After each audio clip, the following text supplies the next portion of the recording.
The silence in the grand rotunda was worse than laughter would have been. Ambassador Marcus Chen stood among the human delegation, watching as the seventh suitor of the evening turned his back on Princess Vaelith and walked away without a word. The Korvani nobles in attendance didn't gasp or whisper. They simply looked elsewhere, as if the rejection were a stain too shameful to acknowledge. "The proceedings will continue," announced the court herald, his 4 eyes blinking in rapid succession. "Are there further candidates of worthy lineage who wish to present themselves?" No one moved. Marcus had been on Korvan Prime for 3 months now, long enough to understand what he was witnessing. The Korvani selection ceremony was sacred, a ritual where eligible nobles declared their intent to court a royal daughter. To be passed over was unfortunate. To be rejected by every candidate was a political death sentence. He looked at the princess standing alone on the ceremonial dais. Vaelith was tall, even by Korvani standards, her silver-blue skin catching the bioluminescent light of the chamber. She held herself perfectly still, spine rigid, chin raised. But Marcus had spent 20 years reading people across dozens of worlds, and he could see it, the micro-tremor in her hands, the way her secondary eyelids flickered just slightly too fast.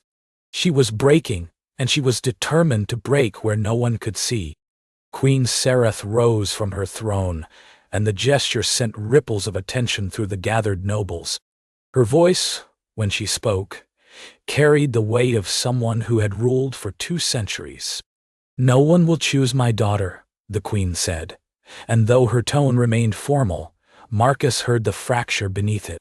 "In 400 years of our dynasty, no princess has stood alone at selection's end. Is there not one among you with the courage to, Your Majesty?" A senior noble stepped forward, his expression carefully blank. "Perhaps the princess would benefit from time. Another selection could be arranged after the unfortunate rumors have faded." "Rumors," the queen repeated, regarding the princess's temperament. "Her difficulties with previous arrangements. Surely you understand that noble houses must consider." "I understand perfectly, Lord Catherine." Marcus understood too.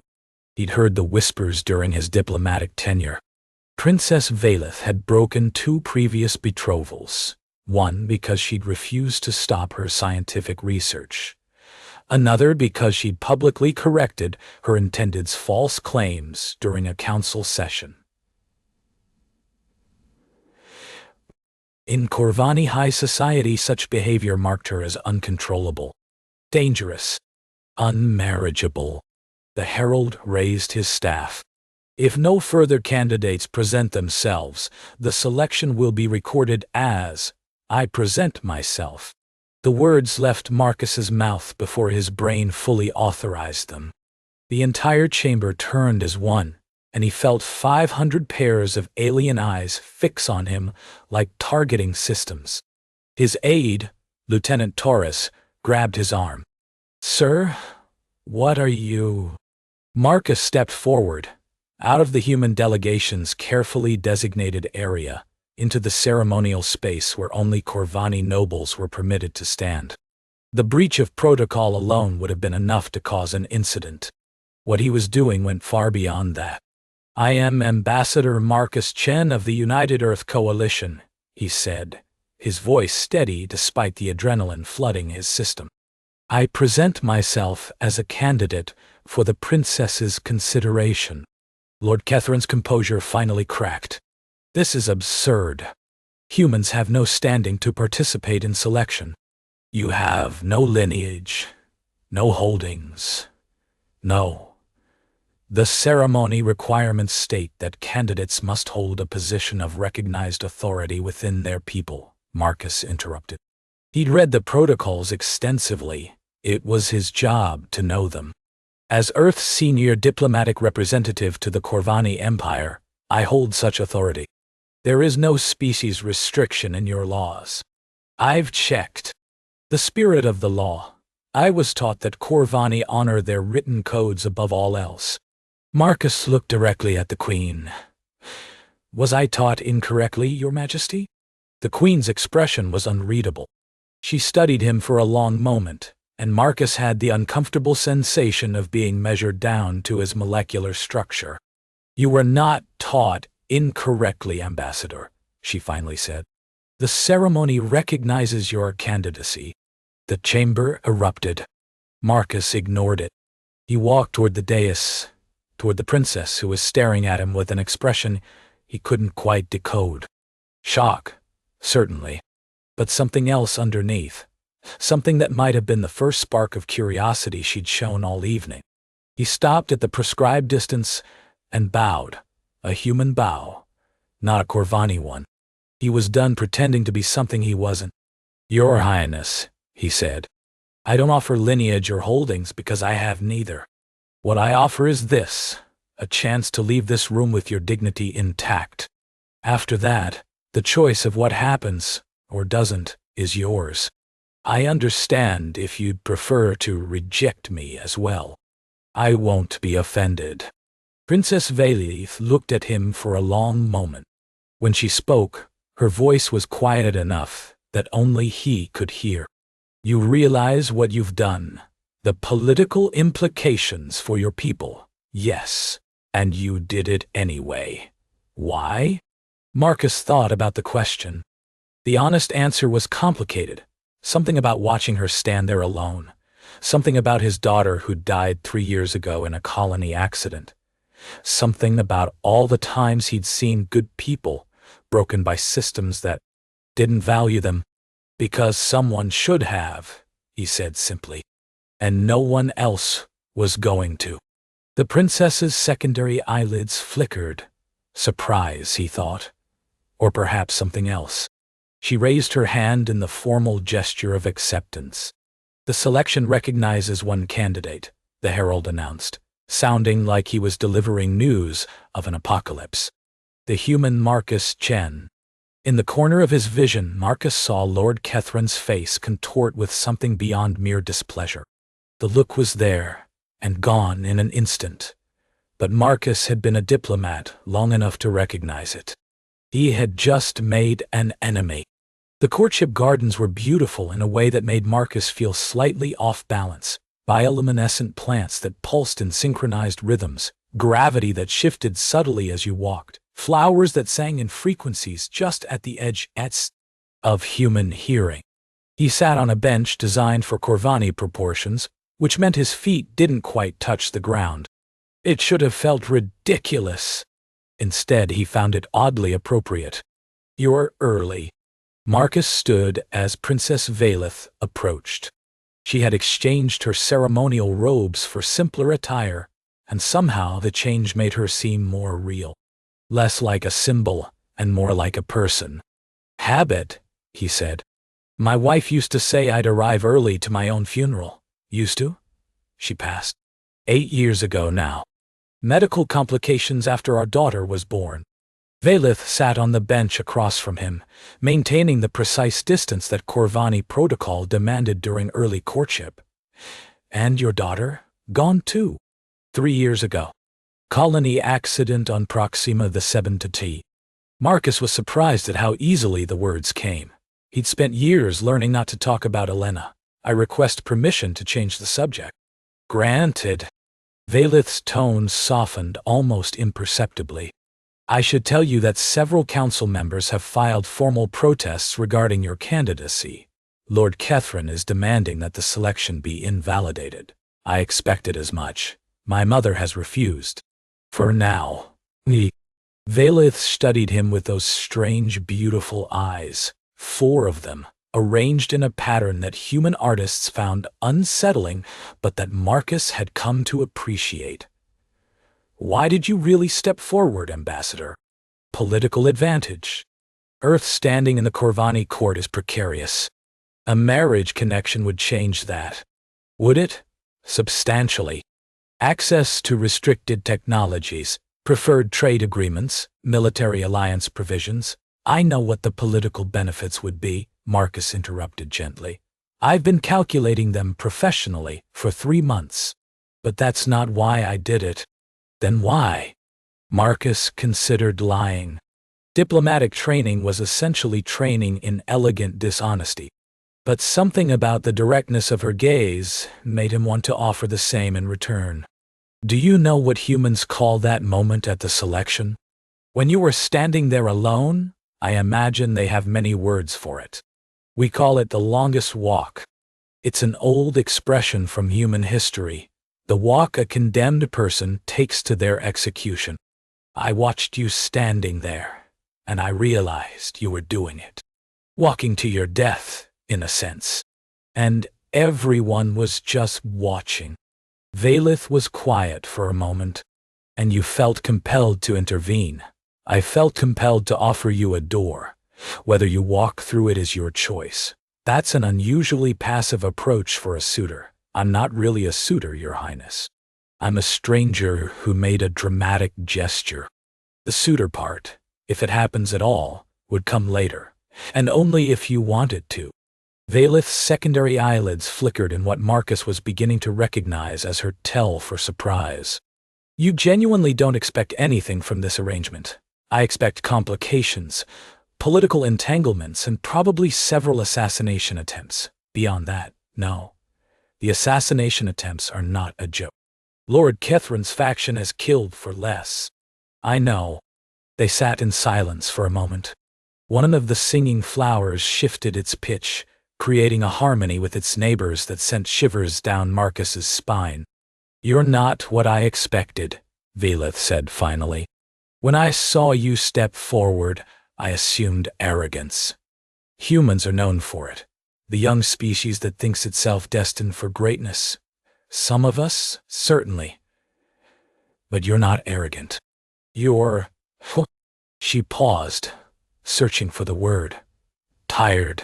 No, that's not right either. You're someone who has already lost what he values most, and so you no longer fear loss. Marcus felt the observation land somewhere deep in his chest. That's more perceptive than most analyses I've read about myself. I've had practice at watching people who are performing versus people who are genuine.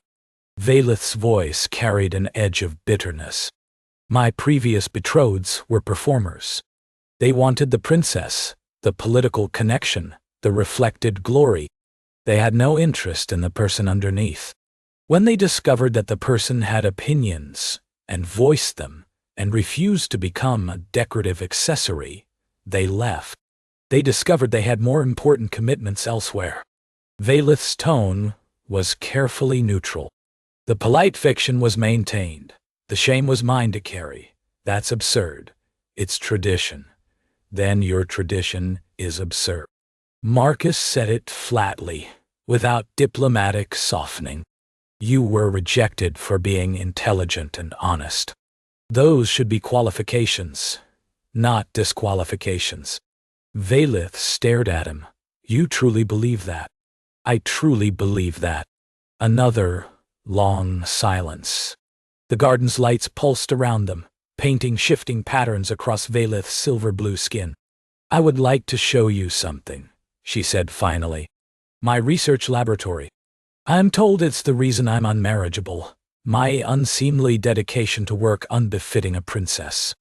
I'd like you to see it. Marcus stood, offering his hand without thinking. A human gesture, inappropriate by Korvani's standards at this stage of courtship.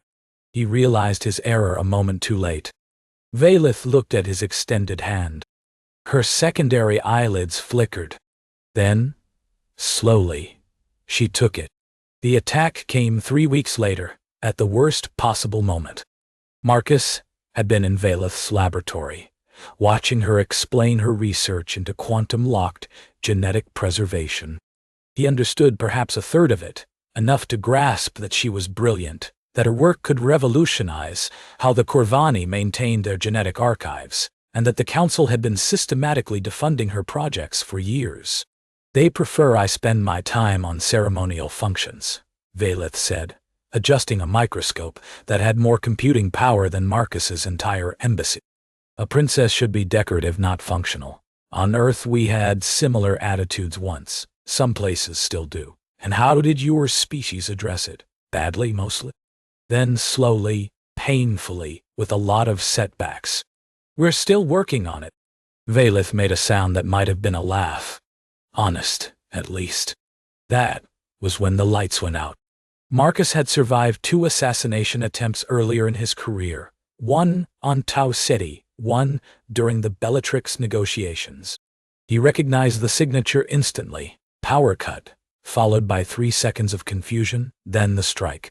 He grabbed Vaelith and pulled her down behind the laboratory bench just as the first plasma bolt seared through the space where her head had been. "Stay down," he hissed. "My laboratory won't matter if you're dead." He could hear them now, at least 3 sets of footsteps, moving with military precision. Professional killers, not amateurs. Lord Kethran had spent serious resources on this. Marcus's sidearm was in his quarters, half a kilometer away.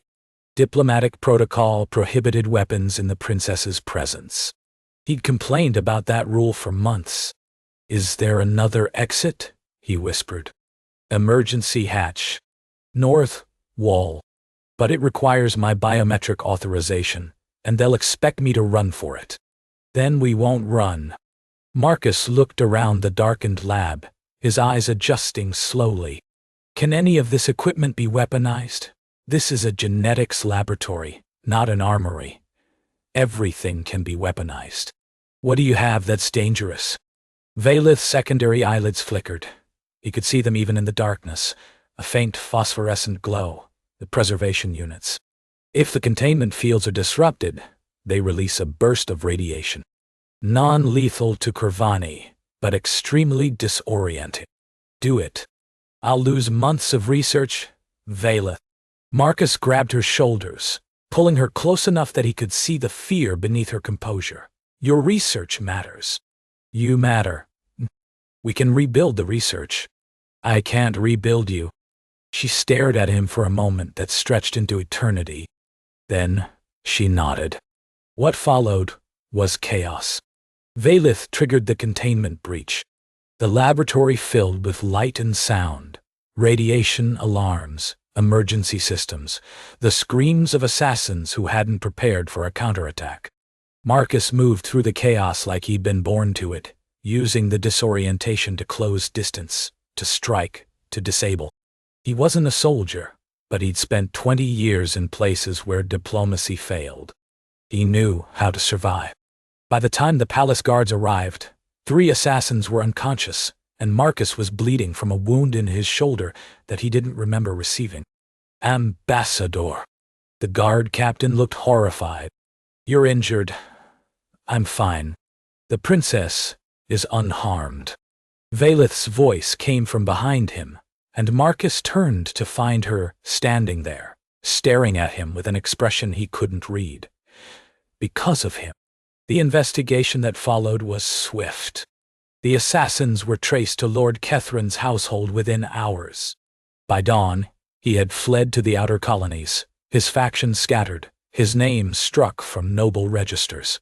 Marcus sat in the medical wing while Korvani doctors fussed over his shoulder, applying treatments that tingled and burned and healed far faster than human medicine could manage. He was exhausted in a way that went beyond physical fatigue. The door opened. Vaelith entered, alone. "The doctors say you'll recover fully," she said, standing at a distance that suddenly felt wrong. Too formal. Too far. "That's what they tell me. You could have been killed." "Yes, why did you stay?" Her voice cracked, just slightly. "When the attack began, any rational person would have fled. Use the confusion to escape. You had no obligation to." "Yes, I did." Marcus stood, ignoring the protests of his injured shoulder. He walked toward her, stopping just short of the distance that Korvani protocol demanded. "You asked me once why I stepped forward at the selection," he said. "I told you it was because someone should have. That was true, but it wasn't complete. Then tell me completely. I had a daughter, Elena.d. She was brilliant, like you. Curious, honest, determined. She wanted to be a xenobiologist. Study alien ecosystems, understand how life evolved differently across the galaxy. Marcus felt the old grief rising, but he didn't push it down. Not this time. She died because a colony administrator decided that safety protocols were too expensive, that the lives of researchers weren't worth the investment. I couldn't save her. I was 3 systems away, negotiating a trade agreement, when his voice broke. He let it. I couldn't save her.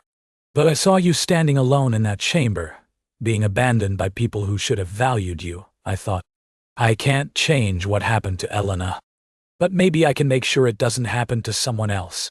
Maybe I can be there this time. Vaelith's eyes were glistening. Tears, he realized.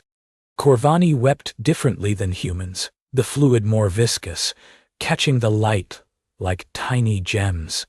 You see your daughter in me? She said quietly. That's why you protect me. I did, at first. Marcus took a breath. But that's not why I stayed tonight. Tonight, I stayed because somewhere in the last 3 weeks, you stopped being a symbol of what I lost. You became someone I can't imagine losing. He reached out, slowly, giving her every opportunity to pull away. She didn't. His hand touched her cheek, the first intimate contact they'd shared. Her skin was cool against his palm, smooth in ways human skin wasn't, and yet somehow the contact felt more natural than anything he'd experienced in years.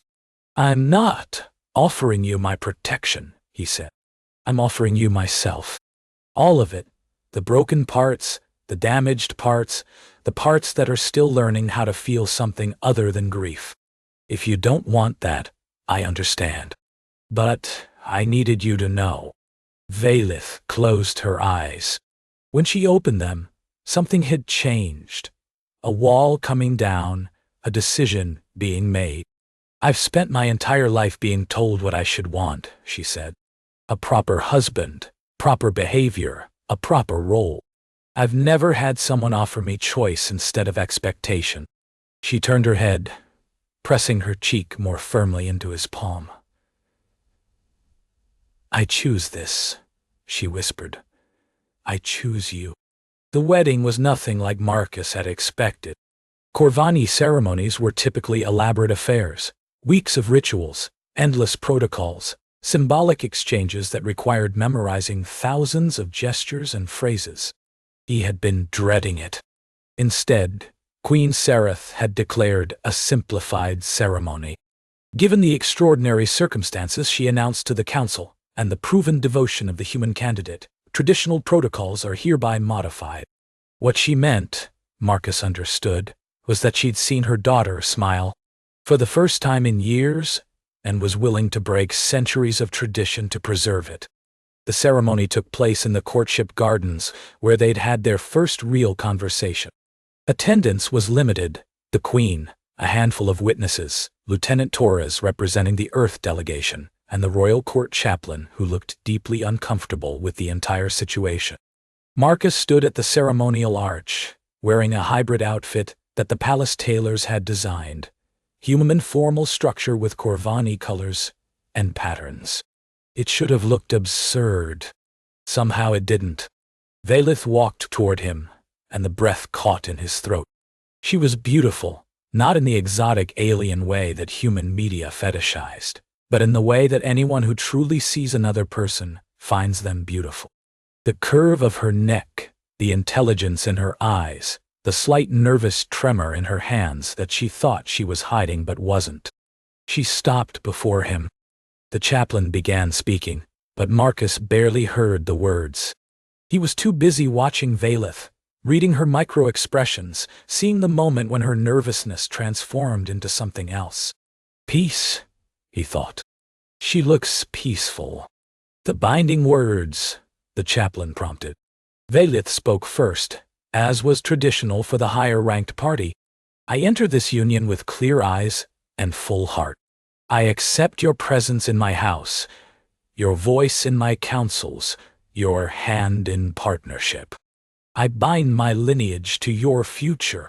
The words were formal, ancient, laden with political implications.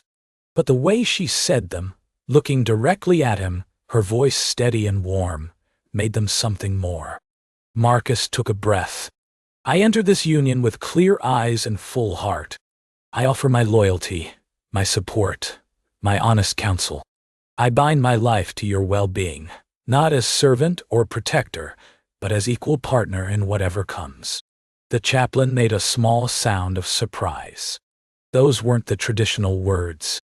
Marcus had modified them, with the Queen's permission, to reflect something closer to what he actually meant.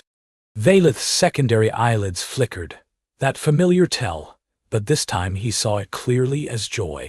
"The binding is witnessed and recorded," the chaplain said. "Under the laws of the Korvani Empire, and by the authority vested in this office, I declare this union complete." It was done. Marcus Chen, former ambassador, was now officially consort to Princess Vaelith of the Korvani Empire. Later, at the small reception the Queen had insisted on, Marcus stood on a balcony overlooking the capital city. The bioluminescent towers pulsed with patterns celebrating the wedding, and somewhere in the distance he could hear singing. Vaelith joined him, standing close enough that their shoulders touched. "You're quiet," she said. "Processing. This morning I was a minor diplomat from a minor species. Tonight I'm Korvani royalty. Consort to royalty. There's a distinction. Is there? Legally, yes. Practically." Vaelith's hand found his in the darkness. "Practically you're my partner, in all things. That's what I meant when I spoke the binding words." Marcus squeezed her hand gently. "I know." They stood in comfortable silence, watching the city lights pulse and flow. "My mother said something to me today," Vaelith said eventually. "Before the ceremony. She told me that when she spoke those words at the selection, about no one choosing her daughter, she had already given up hope. She was speaking to the historical record, not expecting anything to change." "What changed her mind?" "She said she watched you step forward, and for the first time in years, she saw someone act without calculation, without political motive. You stepped forward because it was right, not because it was advantageous." Vaelith turned to face him. She said, "That's rarer than you know. Among any species. I'm not that noble. I had selfish reasons too. I know. I know about Elena, about your wife, about the grief you've been carrying. Those aren't selfish reasons, Marcus. They're human ones." She reached up, touching his face in a mirror of the gesture he'd made in the medical wing. "Humanity, we're told, is a young species. Aggressive, emotional, unpredictable. The other great powers debate whether you're a threat or an opportunity." Vaelith's eyes met his. "They're asking the wrong question. The question isn't what humanity might become. It's what humanity already is, and what that means for those of us fortunate enough to know you." Marcus felt something loosen in his chest. A knot he hadn't known was there, unraveling. "What are we?" he asked. "In your analysis, you're people who step forward when no one else will. Who offer choice instead of expectation. Who protect what you value, even at cost to yourselves." Vaelith smiled, a full smile, unreserved, the first he'd ever seen from her. "You're exactly what a lonely princess needed, even if she didn't know it." Marcus pulled her closer, wrapping his arms around her in an embrace that bridged the physical differences between their species. She fit against him imperfectly, too tall, proportioned differently, her heart beat in the wrong place, and somehow that imperfection felt more right than anything had in years.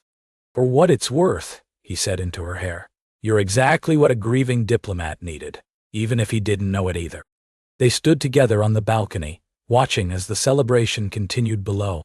Tomorrow, there would be political complications, council sessions, the hard work of building a life between two cultures.